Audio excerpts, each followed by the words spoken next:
મિત્રો, અત્યારના આધુનિક સમયમાં માણસ ચિંતાથી અને પૈસાના અભાવથી અથવા તો પૈસા હોય તો ઘરમાં ટકતા નથી, અચાનક ઘરમાં બીમારી આવવી, ધંધામાં બરકત ના થવી કે નોકરીમાં પગાર ના વધવો, આવી ઘણી બધી સમસ્યાઓથી ખૂબ પરેશાન થયેલો છે. તો શાસ્ત્રમાં પણ કહેવાયું છે કે ખરાબ સમય પછી દરેક વ્યક્તિનો એક સારો સમય આવે છે, પરંતુ તે સમય ક્યારે આવે છે તે આપણને ખબર હોતી નથી. જ્યારે અમુક સંકેતો એવા હોય છે જેનો શાસ્ત્રમાં પણ ઉલ્લેખ કરેલો છે. આજે આપણે એ જ સંકેતો વિશે વાત કરીશું.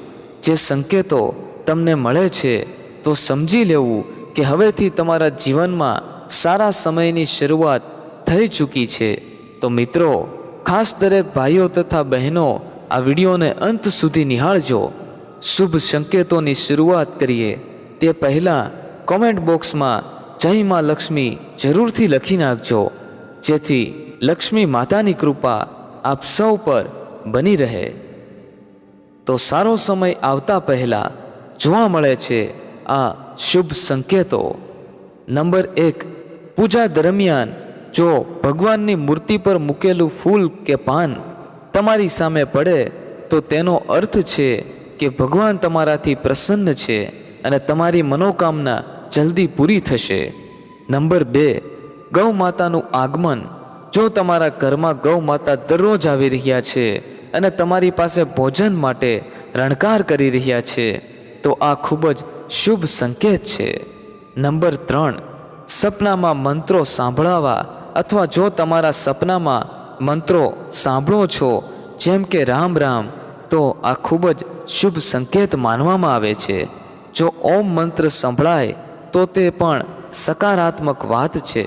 સપનામાં મંત્ર, ઘંટડી અને શંખનો અવાજ સંભળાવવો ખૂબ જ શુભ સંકેત માનવામાં આવે છે. નંબર 4, ઘરમાં બાળક હોવું. કહેવાય છે કે બાળકમાં ભગવાનનો વાસ હોય છે. જો નાના બાળકો તમને જોયા પછી અચાનક દાંત કાઢે છે અથવા તો તમને કંઈ સકારાત્મક વાત કહે છે તો એ વાતનો સંકેત છે કે તમારા જીવનમાં સકારાત્મક વસ્તુઓ બનવા જઈ રહી છે. નંબર 5, બ્રહ્મ મુહૂર્તમાં ઊંઘ ઉડી જવી. એવા ઘણા લોકો છે જેમની નિયમિત રૂપથી જાગતા પહેલાં આંખો ખુલી જાય છે. જો તમારી ઊંઘ બ્રહ્મ મુહૂર્તમાં ઉડી જાય છે એટલે કે સવારે 3 વાગ્યાથી 5 વાગ્યાની વચ્ચે તમે જાગો છો તો તમારા જીવનમાં મોટો ફેરફાર થવાનો છે. તેનો અર્થ એ છે કે તમને જીવનમાં યોગ્ય રાહ મળવાની છે. નંબર 6, શરીરના અંગોનું ધ્રુજવું.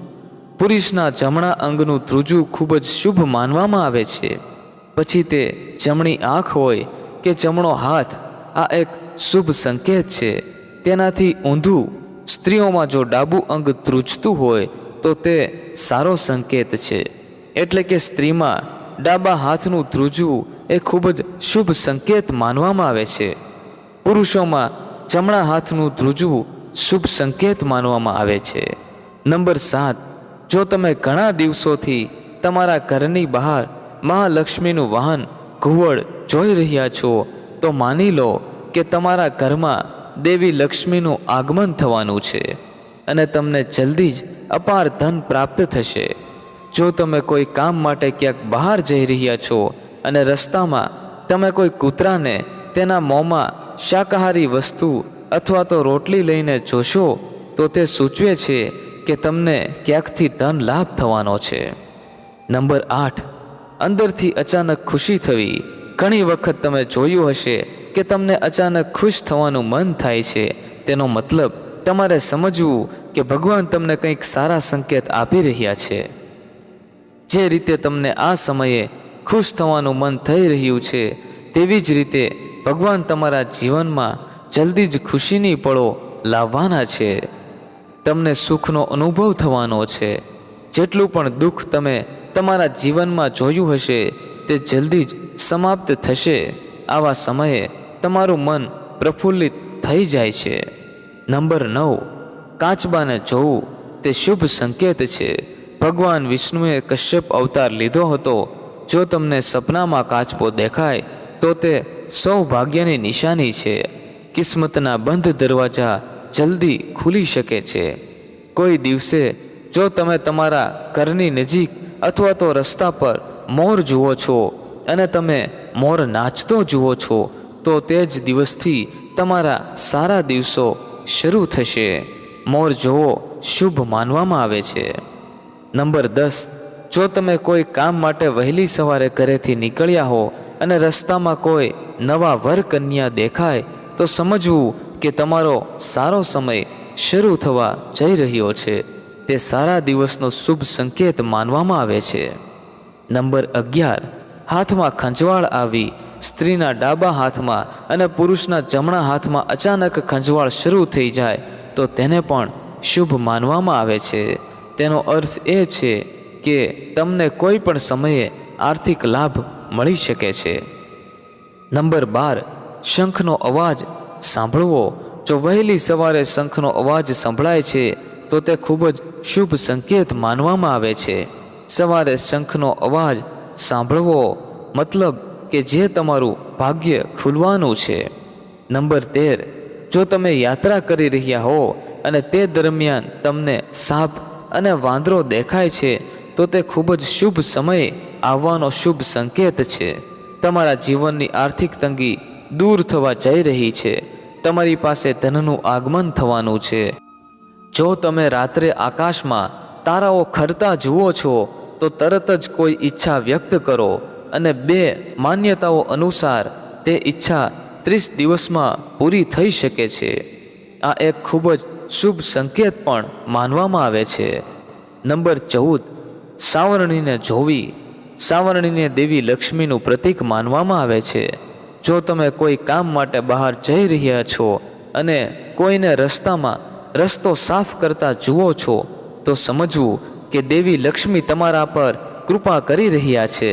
તમારા ઘરની સમસ્યાઓ દૂર થવા જઈ રહી છે અને તમને ધન પ્રાપ્તિ થવાની છે. નંબર 15, જો ઘરમાં અચાનક એક જગ્યાએ 3 ગરોળી દેખાય તો તે ખૂબ જ શુભ માનવામાં આવે છે. આ દેવી લક્ષ્મીના આગમનનો સંકેત છે.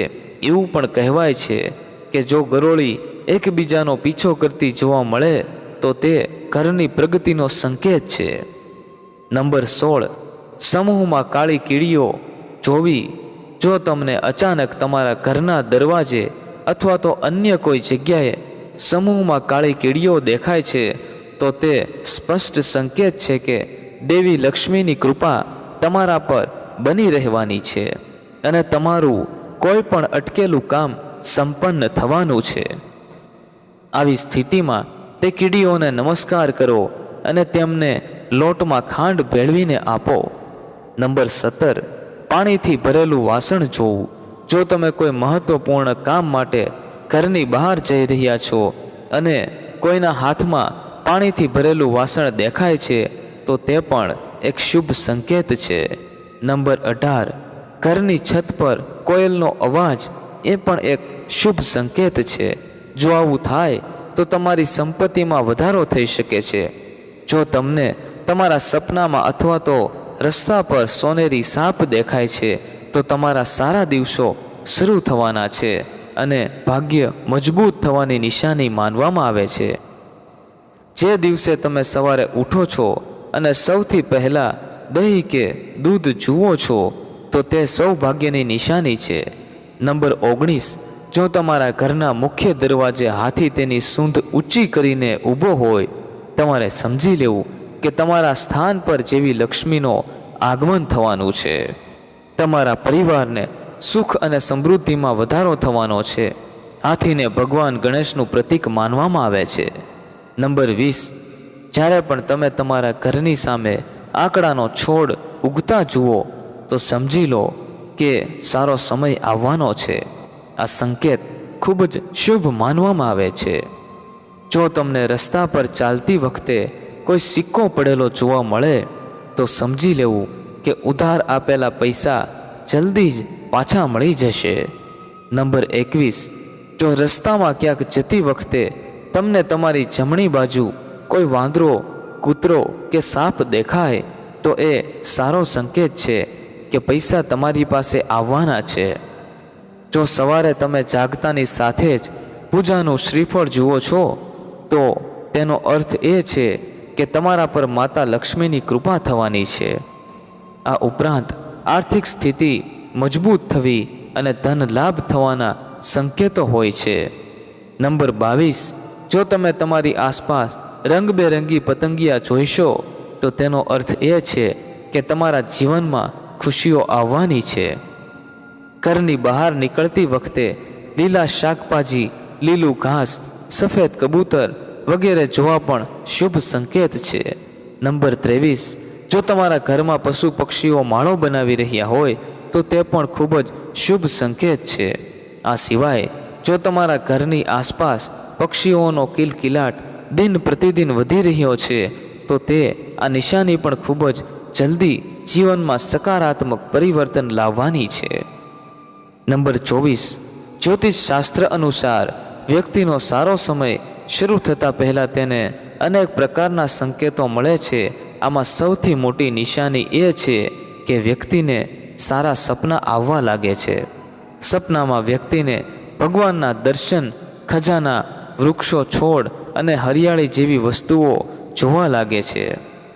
જો તમારી સાથે પણ આવું થાય છે તો સમજી લો કે જલ્દી જ દેવી લક્ષ્મી તમારા પર મહેરબાન થવાના છે. એવું પણ માનવામાં આવે છે કે સારો સમય શરૂ થાય તે પહેલાં જ વ્યક્તિને ભવિષ્યનો ખ્યાલ આવવા લાગે છે. એટલું જ નહીં, ભવિષ્ય વિશે કરવામાં આવીને કલ્પનાઓ સાચી સાબિત થવા લાગે છે. એટલું જ નહીં, વ્યક્તિને પૂર્વ અનુમાન જેવા સંકેત મળવા લાગે છે. દરેક વ્યક્તિના જીવનમાં સારો અને ખરાબ સમય પણ આવે છે. ઘણી વખત ખરાબ સમય આવે તે પહેલાં જ આપણને અહેસાસ થવા લાગે છે કે કંઈક અનહોની થવાની છે. જો કે પરંપરાગત વિશ્વાસના આધારે જાણી શકાય છે કે ખરાબ સમય ક્યારે આવવાનો છે. કેટલાક એવા સંકેતો છે કે જેના દ્વારા જાણી શકાય છે કે ખરાબ સમય આવવાનો છે અને તેમને જાણીને તમારે અગાઉથી જ સાવધાન થઈ જવું જોઈએ. ચાલો જાણીએ આ સંકેતો વિશે અને તે જાણીને તમારે પહેલેથી જ સાવધાન થઈ જવું જોઈએ અને ઉપાય કરવા જોઈએ. નંબર 1, તુલસીનો છોડ સુકાઈ જવો.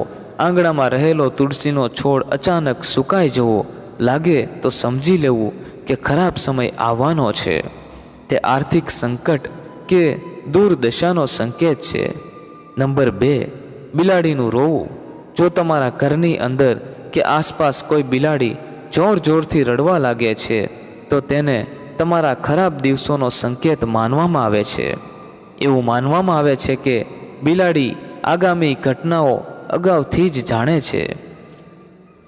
જો તમે બિલાડીને રડતી અથવા તો ચીસો પાડતી જુઓ તો તેનો અર્થ એ છે કે કોઈ દુર્ઘટના થવાની છે. નંબર 3, કાચ તૂટવો. જો ઘરમાં કાચનું વાસણ કે અરીસો વારંવાર તૂટે છે તો તે ખરાબ સમયનો સંકેત છે. નંબર 4, પૂજાની થાળી. પૂજા કરતી વખતે કે પૂજા કરતા જતી વખતે રસ્તામાં અચાનક પૂજાની થાળી પડી જાય તો એવું માનવામાં આવે છે કે ખરાબ સમય આવવાનો છે. જ્યોતિષશાસ્ત્ર અનુસાર આ સંકેત આવનારા ખરાબ સમયનો સંકેત છે. જો તમારી સાથે આવું થાય છે તો તમારે તરત જ દેવી દેવતાઓ પાસેથી માફી માગવી જોઈએ. નંબર 5, હાડકાનું નીકળવું. ઘરની આસપાસ ખોજતી વખતે હાડકાં મળી આવે તો તે જમીનની અશુભતાની નિશાની છે. નંબર 6, કૂતરાનું રોવું. જો કોઈ ઘરના મુખ્ય દરવાજા તરફ મુખ રાખીને કૂતરું રડે છે તો તેનો અર્થ એ છે કે સંબંધિત ઘરમાં કોઈ સમસ્યા ઊભી થવાની છે અથવા તો કોઈના મૃત્યુનો સંકેત પણ હોઈ શકે છે.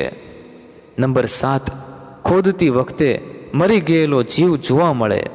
જો જમીન ખોદતી વખતે મરી ગયેલું પ્રાણી કે સાપ દેખાય તો આવનારા ખરાબ સમયનો સંકેત આપે છે. નંબર 8, કાળા ઉંદરોની વધતી સંખ્યા. જો કાળા ઉંદરો અચાનક ઘરમાં મોટી સંખ્યામાં આવવા લાગે અને તેમની સંખ્યા સતત વધતી હોય તો તે સૂચવે છે કે નજીકના ભવિષ્યમાં કોઈ આફત આવવાની છે. નંબર 9, ઈજાગ્રસ્ત પક્ષી. જો કોઈ પક્ષી ઈજાગ્રસ્ત થઈને તમારા ઘરના આંગણામાં પડે છે તો તે ભવિષ્યમાં અકસ્માતનો સંકેત છે. નંબર 10, સોનાની વસ્તુઓ ખોવાઈ જવી. આપણે હંમેશા વડીલો પાસેથી સાંભળતા આવ્યા છીએ કે સોનું પડવું અશુભ માનવામાં આવે છે, કારણ કે તેમાંથી બનેલું સોનું અને આભૂષણો ઘરમાં સમૃદ્ધિ લાવે છે. આવી સ્થિતિમાં જો સોનું ખોવાઈ જાય તો ઘરમાં નકારાત્મક ઉર્જાનો પ્રભાવ વધે છે. ખરાબ સંકેતો આવે ત્યારે કરવા આ ઉપાય. તમારા મનમાં વધારે નકારાત્મક રહેવાની જરૂર નથી. જ્યારે આવા સંકેતો દેખાય ત્યારે નારાયણ કવચનો પાઠ કરો અને નિયમિત રીતે ગાયને રોટલી આપવાનું શરૂ કરો. આમ કરવાથી તમને ઘણી હદ સુધી ફાયદો થઈ શકે છે. મિત્રો, જો તમને આ માહિતી અને આ વિડીયો પસંદ આવ્યો હોય તો નીચે આપેલું લાલ કલરનું બટન દબાવીને ચેનલને સબસ્ક્રાઈબ કરવાનું ભૂલશો નહીં, જેથી આવી જ અવનવી માહિતી આપ સુધી સમયસર પહોંચતી રહે. એકવાર કોમેન્ટ બોક્સમાં જય લક્ષ્મી માતા લખવાનું ભૂલશો નહીં, જેથી આપના પરિવાર પર માં લક્ષ્મી માતાની કૃપા બની રહે. ખૂબ ખૂબ ધન્યવાદ. જય માં ગાત્રાળ. જય શ્રી કૃષ્ણ.